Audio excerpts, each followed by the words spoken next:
I'm sure you all have lots of thoughts in your mind, perhaps some questions about what you just saw and all of the experts that just explained all of this incredible science to you.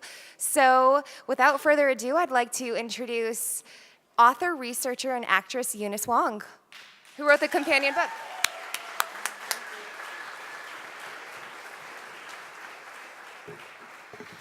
Hi, everyone. I can't see you, so I'm just going to gaze in this direction. So I'm Eunice Wong. I wrote the official companion book to both this film, What the Health, and Kip and Keegan's first film, Cowspiracy. And just to be clear, I wasn't involved with making the film, but Kip and Keegan brought me on afterwards and asked me to write these books, which use the structure of the films, but really delves far deeper into research. And also they gave me complete access to all of their audio files with the people they interviewed. So these clips, these amazing clips that you see of people talking for 3 or 4 minutes, I had access to the entire 5-hour interview. And I could sort of pick and choose what I thought was most interesting and fascinating and needed to be known and sort of weave that into the book. So I want to turn it over to you guys, see if you have any questions, anything you want to know. There's a mic right here in the center if you have a question. Hello. Hi. Thank you. I wasn't vegan until I came here. I might end up being. I'm pretty much vegetarian. Nice. Wow. That was very well done. Good job.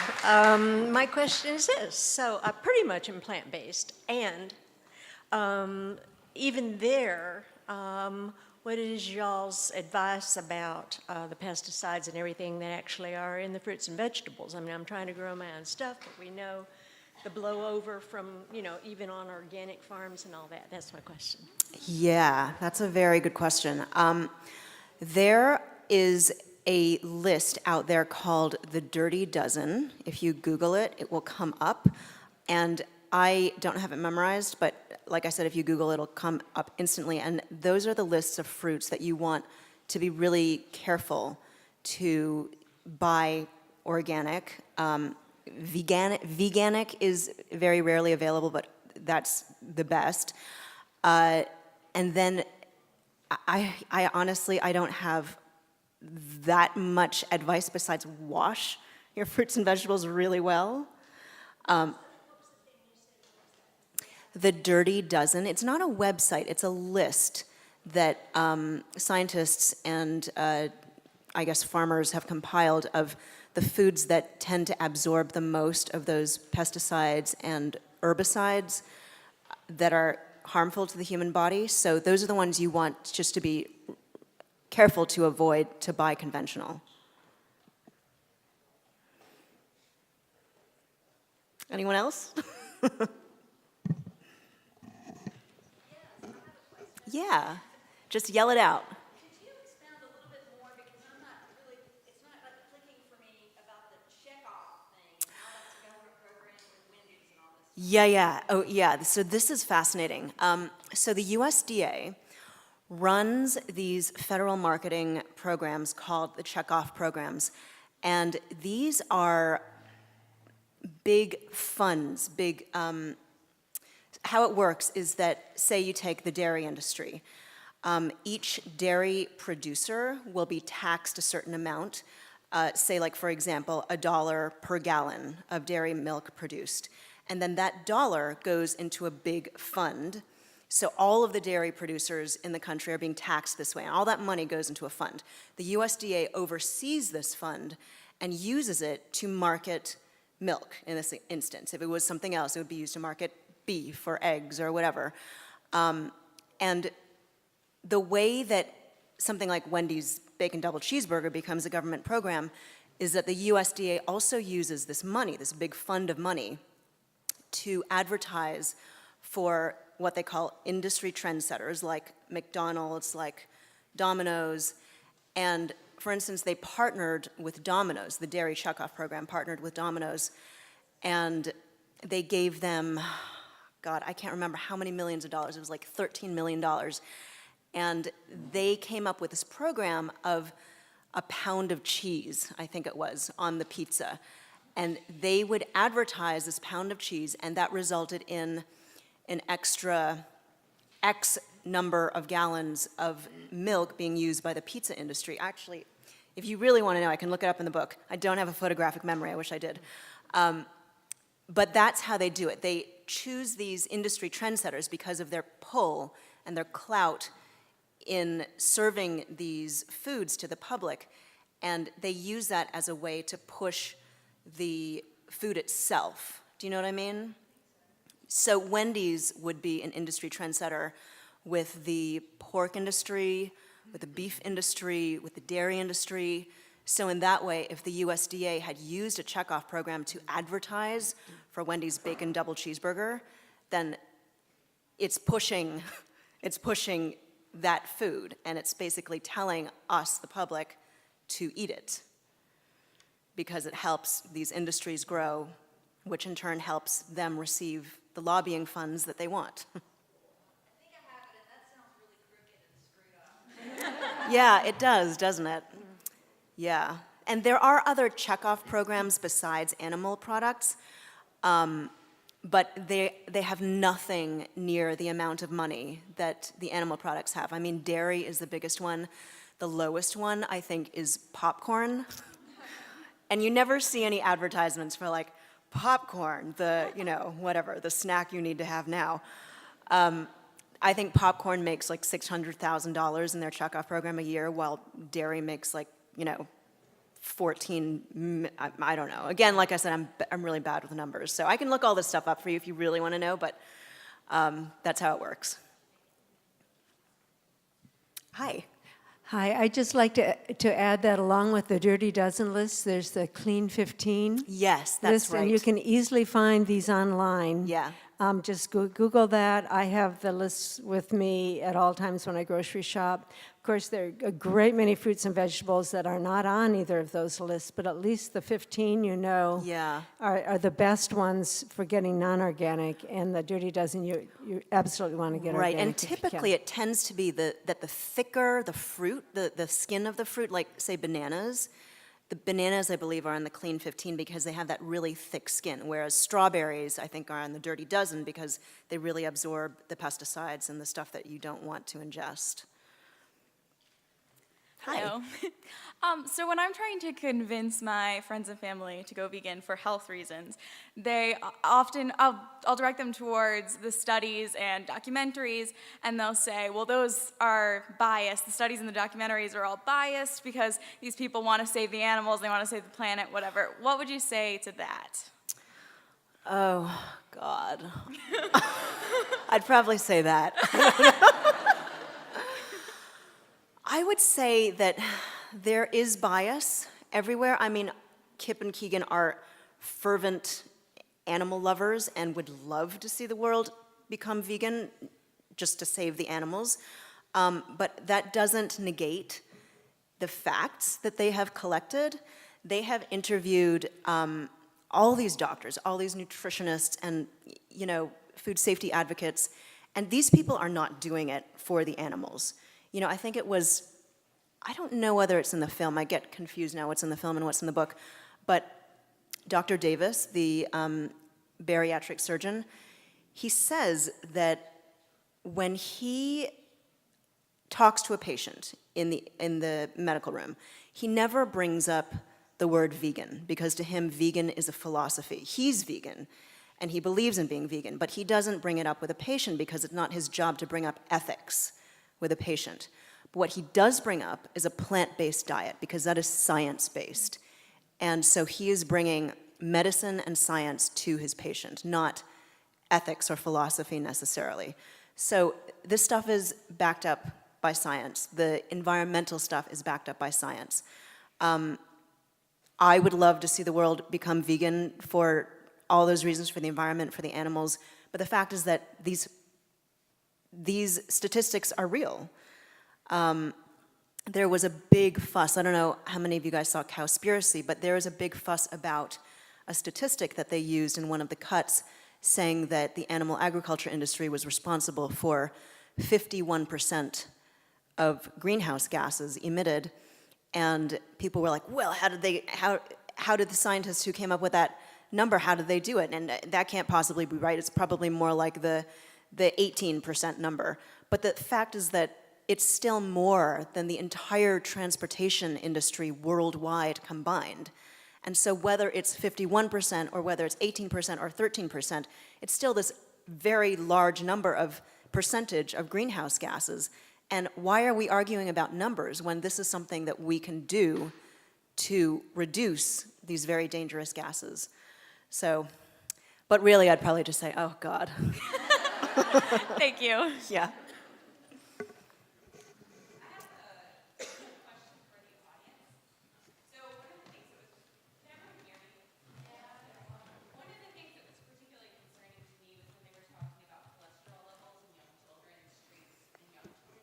Yeah. I'm a pediatric nurse practitioner, and right now I work primarily with mental health, but I'm getting ready to work more in general peds. And I do some tests in mental health, but we actually do look at cholesterol, and I can't tell you how many kids, less than 10 years old, I have seen high cholesterol levels. Hello. And that's really scary for me because, like they're saying, we do not get nutrition training in my program or in physician programs. I can't really speak for physicians, but I can speak for myself. And so most of the knowledge that I have of nutrition has come from my own research and mostly for myself because I'm trying to become more healthy myself sustainably. Because the diets that you can do, you can log your calories all day long, but that's not going to be sustainable for a healthy lifestyle that you can live into you're not going to track your calories for, 30 years. It's just, you get obsessed about it or you drive yourself crazy. But all that to say, I see a couple of kids in the audience, and I'm really curious what your experience is. I'm guessing some of you guys are vegan, but if I tell a parent, like, listen, your kid's cholesterol is insane, like, we should not be seeing this right now, how can I try to help a family create a diet that's appealing to kids? And maybe some of the parents out there have done that with their own kids, transitioning their families. I'm just really curious about personal experiences. Are there any kids or parents out there who want to address this? I can talk too about it because I have 2 vegan kids, but I'd love to hear from you guys as well. I have a 5-year-old daughter who I've never transitioned because she's been... Oh, come up and use the mic so we can all hear you. I didn't know who I was talking to up there. My daughter just turned 5, and we didn't have the troubles with transitioning because I was vegetarian when I was pregnant with her and went vegan shortly afterwards, so she's never had any of those foods she's had to transition away from, but I can tell you she is thriving, surviving and thriving, and she hasn't had cholesterol checked, but she did have her iron levels checked, and everything's great. And she even told her pediatrician at her 4-year checkup when they asked, what's your favorite food? She said, beans. And I was like, yes! Which totally shocked me. I thought she was going to say cake or something. I have a 5-year-old vegan daughter too, vegan since before she was born, and I would just recommend, who is the question asker? Hi. I would just recommend Googling vegan kids lunches, and you will find an entire universe out there. Also, the hashtag on Instagram, any variation of, packed vegan lunch, vegan school lunch, the ideas will just come flowing and flowing and flowing. And my daughter loves things like hummus, and she eats nuts and seeds, and she loves tofu. And those are a little more calorie dense, which I guess for kids might be more ideal. But yeah, she doesn't shy away from broccoli, and we also give her treats, and we bake delicious vegan cupcakes and things like that. So, there's that phrase, anything you can do, I can do vegan. It's true. And there are even like little tofu nuggets that probably taste like chicken nuggets. I haven't had chicken nuggets in a while, but yeah, it's out there. And my kid is also very smart, very strong. She hasn't, knock on wood, she hasn't had any major health problems. Yeah.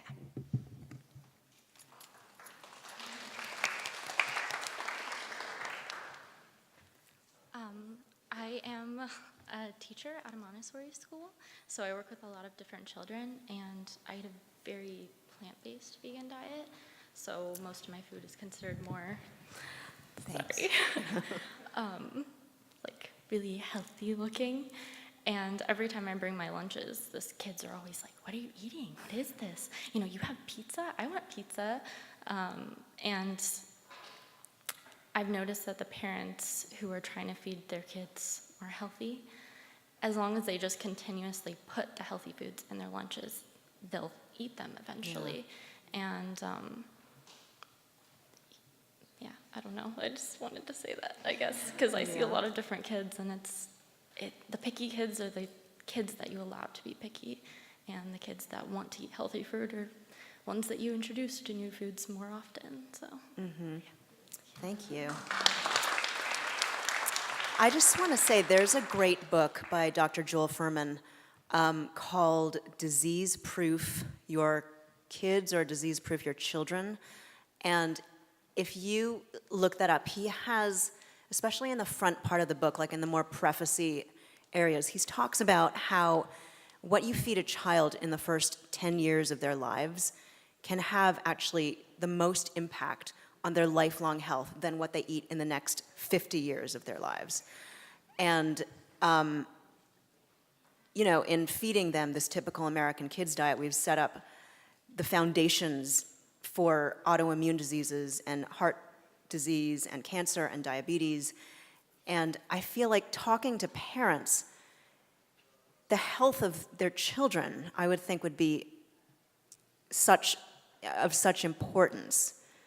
You know, and I was also going to say, I have two vegan kids. They're 6 and 9 now. And the thing that really convinced them that they wanted to be vegan was the animals. Because you can talk to them about the environment, you can talk to them about health, and it doesn't, at that age, doesn't really get them. But when you talk about animals and not hurting or killing an animal if you don't need to, and you don't need to for health, then at least for my kids, that's what really, really clicked. That's more if you're talking to a child. If you're talking to a parent, I feel like the health aspect would be really have the most impact on, you know, about their children. Hi. Hi. In keeping with the conversation about children, I have an 11-year-old and a 9-year-old, and just to echo what the young lady just said, if you expose them to the different foods, then they will try it and they will enjoy it. We've been vegan for 2.5 years, and literally the day before we went vegan, I had bought 30 packs of bacon. I had 30 packs of bacon in my freezer, and then the next day we watched, I think it was Forks Over Knives. I forgot which documentary it was. And we just went cold turkey, and we sat the kids down and we said, this is what we're doing, this is why we're doing it, and you don't have to like everything that I make, but you have to at least try it. And that has worked. And so we went from a family eating 30 packs of bacon to now my children's favorite vegetable is Brussels sprouts. Yeah. So it's completely possible, and if they are exposed to it, if they have the opportunity to try it, they will find something they like, and it'll work. Yeah, I feel like my kids were so receptive to it. Some of you who are here for the panel on social justice, I apologize, you've heard this story before, but my daughter, you know, a week after my husband and I decided to become vegan, she wanted pork dumplings because pork dumplings were her favorite. And I asked her to try vegetable ones, and she said, no, I want pork.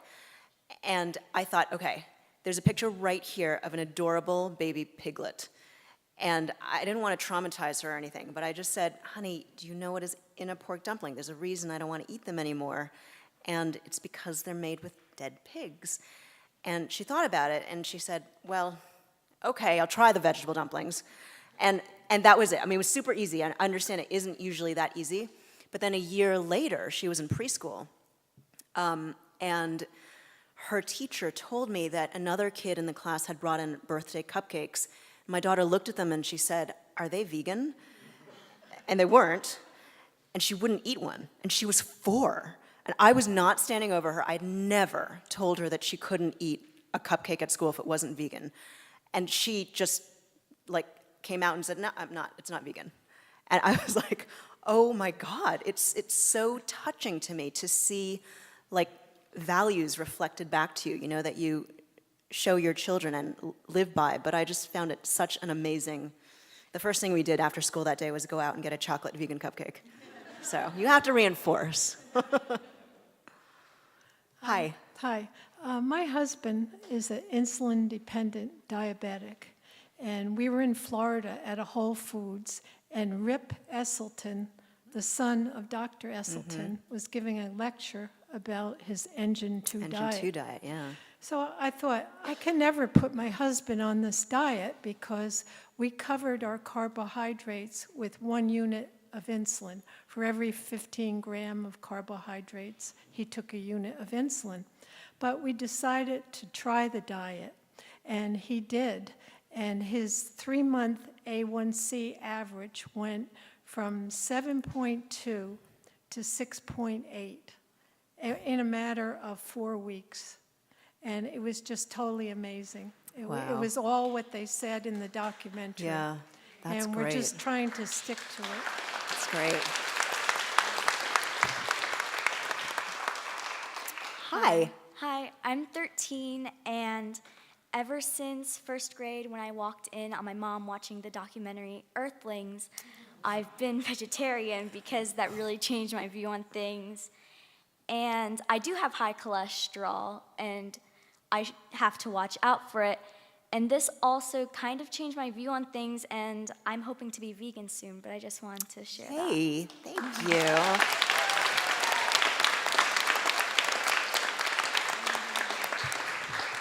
I don't want to follow that up.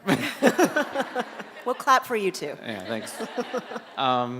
So I think most of us who are vegan know it's easy to be a junk food vegan. Yeah. And so in the past few weeks, after following Dr. McDougall's advice, because who doesn't love potatoes, trying to cut out oils, which is like 50 times harder than just eating vegan diet. Yeah. Did you guys ever consider, or Kip and Key consider, the effects of oil on arterial health when you're making the documentaries? No, we were just, I mean, the guys just focused on animal products, but Dr. Goldhammer, who runs the True North Health Clinic in Santa Rosa that they interview, and also Dr. Michael Clapper, who works at True North Center, they're very much about not just plant-based, but no salt, oil, and sugar.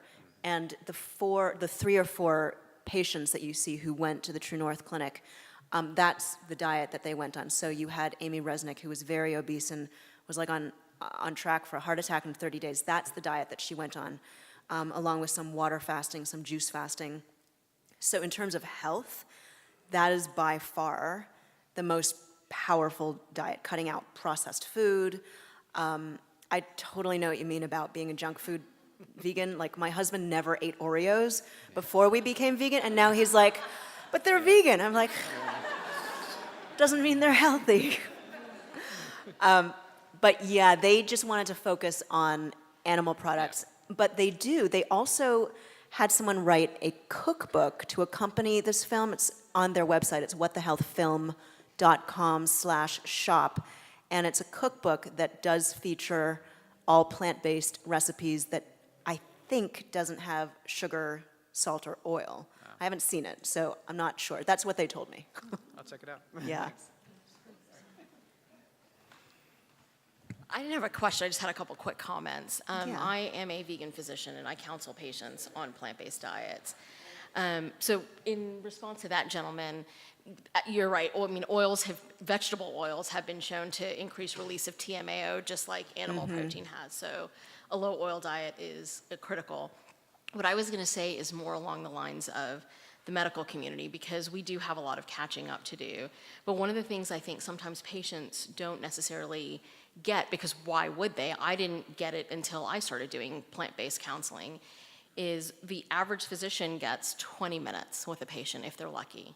Yeah. I'm super lucky because I get to see a new patient for 60 minutes and I get to see a follow-up patient for 40 minutes, and that's a luxury. There is not a single other hospital I could work at that would hire me to do that. I would get fired because I wouldn't make the money enough, I wouldn't make the hospital enough money. And the way the insurance industry works too makes that And very there's no, so difficult. this is the other thing. So insurance hasn't caught up with it. When I'm a pulmonary critical care physician by training, so I kind of nominally talk about their lung disease because that's what that's what I can bill for. That's what I can get credit for having done. And then I spend an hour doing stuff that no one's ever going to know that I did except for the patient, and because that's what's important to me and to the patient. But the thing that I was going to mention is, when you have 20 minutes with a patient, it takes me 20 minutes to get a patient to stop looking at me like I'm crazy. When I introduce them to the concept that bananas are going to fix their diabetes and rice is going to fix their diabetes, not lean chicken and fish, because the nutritionist just told them eat lean chicken and fish. So I just kind of wanted to sort of maybe help people understand, because I get a lot of people tell me, oh God, my doctor, they just don't care, they're in it for the money, and that's really not what it is. I got 0 nutritional training in medical school. I went vegan. I hope there aren't a lot of kids here. I tend to swear I didn't give a shit about my health. I went vegan because I no longer wanted to contribute to suffering. And then I just personally experienced health benefits and started doing research and felt absolutely betrayed by my medical education once I learned what I learned. And in incorporating that with patients, they do get frustrated and they're like, why isn't my lung doctor talking to me about diabetes, And it's often, as you said, doctors don't know. It's not out of malice, it's not out of neglect. I mean, they genuinely don't know. I mean, some of them sure are attached to meat and dairy and that kind of thing, but there is growing movement in the medical industry. I mean, I've gotten my partner to go plant-based because he has high cholesterol. I've gotten my front desk clerk to go plant-based because she's got Crohn's disease. So people are making changes. It's just, I just kind of wanted to put that out there, that sometimes it's not that the doctors aren't interested, it's that when you come out of residency, you're fresh-faced and you want to change the world, and you counsel patients about diet, and they go, I gotta go, give me a pill. Yep. And that's what they want. And so you see 100 of those people, how do you weed out the 5 that don't want the pill, that actually want to get information, Right. But that is changing, there are medical schools that are now requiring nutrition classes. Yeah. So I just kind of wanted to mention that. Sorry, that was kind of a long comment.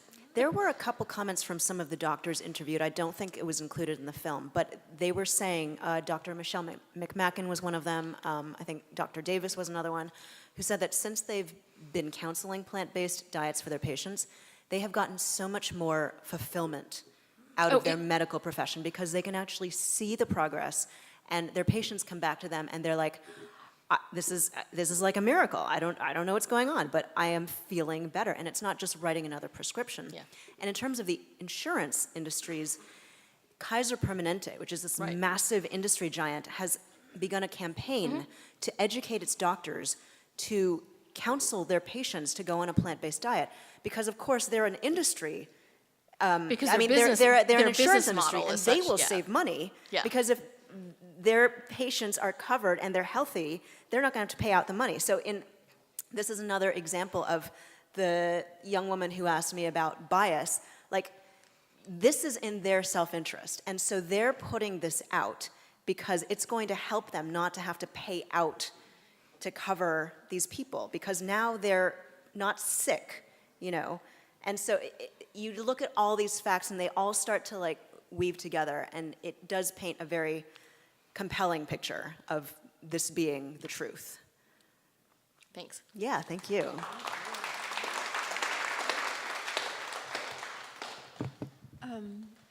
Thank you. The film was great. I can't wait to read the book.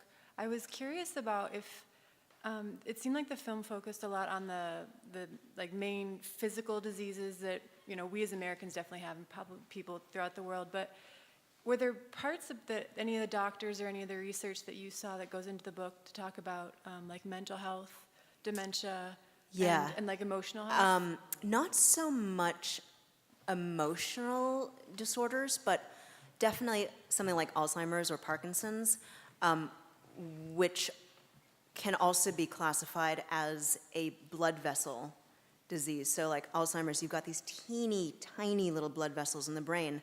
And if you've got the big blood vessels going to the heart getting clogged up, those arteries are also getting clogged up, and the oxygen and the blood and the nutrients are not getting through to the brain. So that there's actually quite a lot of research. There's more, I think, in the book than there is in the film. Parkinson's also is related to dairy intake. But yeah, it's the same thing. It's like the blood vessels get clogged up everywhere, and you don't just have blood vessels going to your heart. They're in your brain, they're in your spine, they're, you know, in your limbs, and so it's a full systemic thing, yeah. I was very impressed by the film with the two very unhealthy women, at least two. And after 2 weeks in a plant-based diet, it's like a miracle. They felt so much better. And you said this morning, you just said after the film, that the first 10 years of a child's life can set how healthy they're going to be for the rest of their lives, really. Mm-hmm. And so my question is, if by 10 they're not really that healthy, and maybe they're even predisposed for cancer by what they've been eating, if by adulthood they go to a plant-based diet, can that be turned around? Or? Yes, it can be turned around. I think well, first of all, I want to say, and Kip and Keegan weren't that clear in the film about this, that when those two women went to the True North Health Clinic, like I said, it wasn't like they just went vegan. They were put on a very carefully monitored water fast, like just water, for I don't know how long. I don't know the details of the fast or the diet, but they were put on a water fast, and then they were put on a juice fast, and then solid foods started being introduced back into their systems, like steamed vegetables, and then when they transitioned to like eating solid food again, it was no sugar, no salt, no oil. So it isn't quite as, you know, oh, they just became vegan and now they're cured. It's not quite that easy. But in terms of the first 10 years and then reversing any health risks, I think it's more that the first 10 years of life, if you fed a child the standard American diet full of animal products and let them grow to young adulthood that way, then they would have set a foundation in their bodies that's incredibly ripe for all of these chronic diseases that we're seeing skyrocketing now. But you can reverse it, and that's one of the main messages of the film, is that, you know, Dr. Dean Ornish showed that you can reverse heart disease and some cancers. Dr. Esselstyn has done amazing work showing that you can reverse heart disease. So yeah, it's not like if you ate animal products for the first 10 years of life, then forget it. Like, you can reverse it. But it's just that those first 10 years are very critical, so it's a really important point for parents to know. Any other questions or comments? Mm-hmm.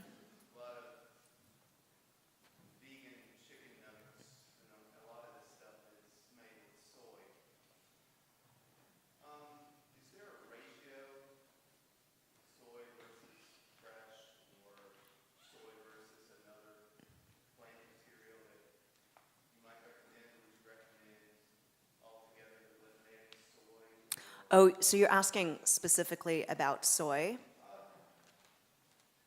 Specifically about, you know, we look at some of the ingredients on some of the packaging, and, you know, especially with the larger companies encroaching on the vegan burger, Mm-hmm. say that. We're just, you know, a lot of these ingredients are basically illegible. Yeah. So I think there's two questions here. One is processed food, right? And Dr. Greger, who is in the film, wrote this great book called How Not to Die. It's huge. It's like a telephone book, but it's really good. In it, he has this sort of stoplight analogy. So he has red, yellow, and green. And red is animal products, like straight up animal products. Yellow is like processed food, and then green is, you know, natural whole foods.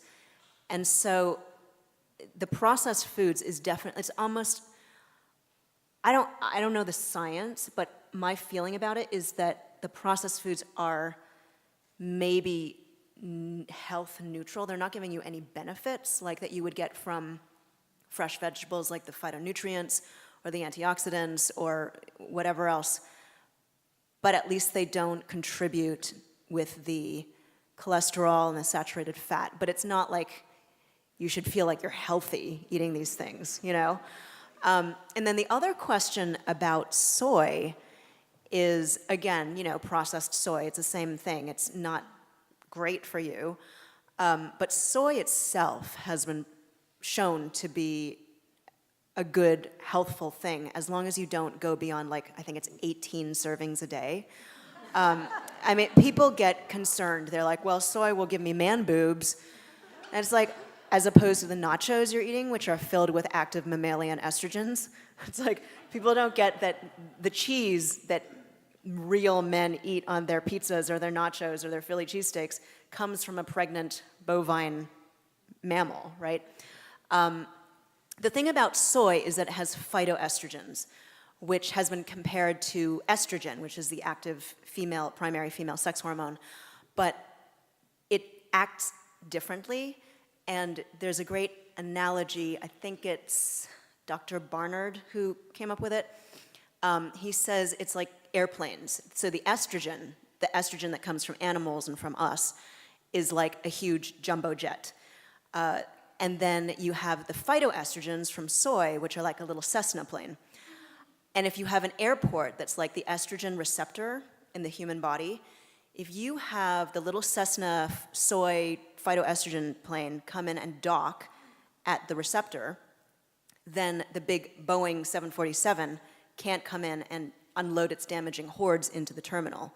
So in a way, it acts similarly, but it doesn't have the same effect as full-on estrogen.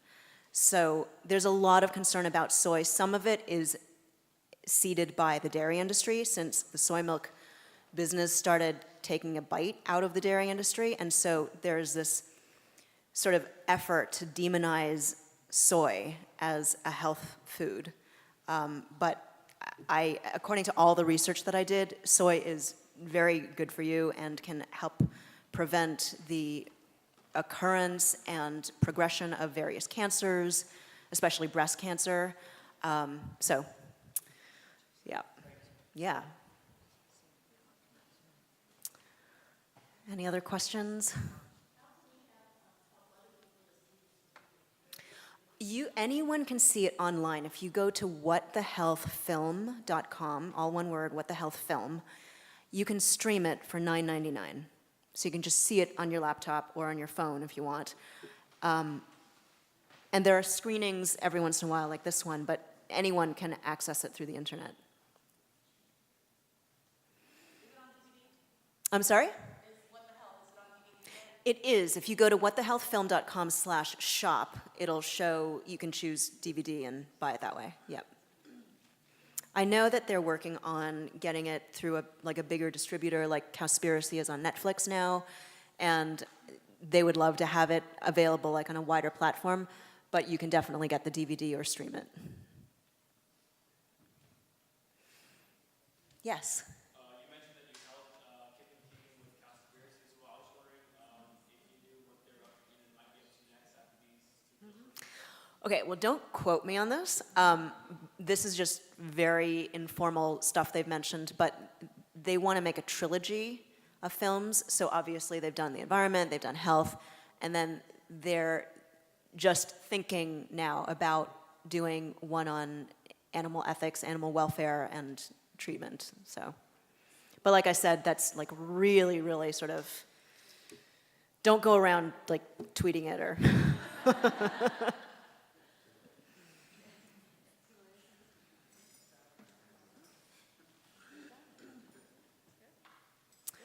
Well, if we don't have any other questions, Caitlin, are you here? I am. Okay. Yeah. Thank you, Eunice.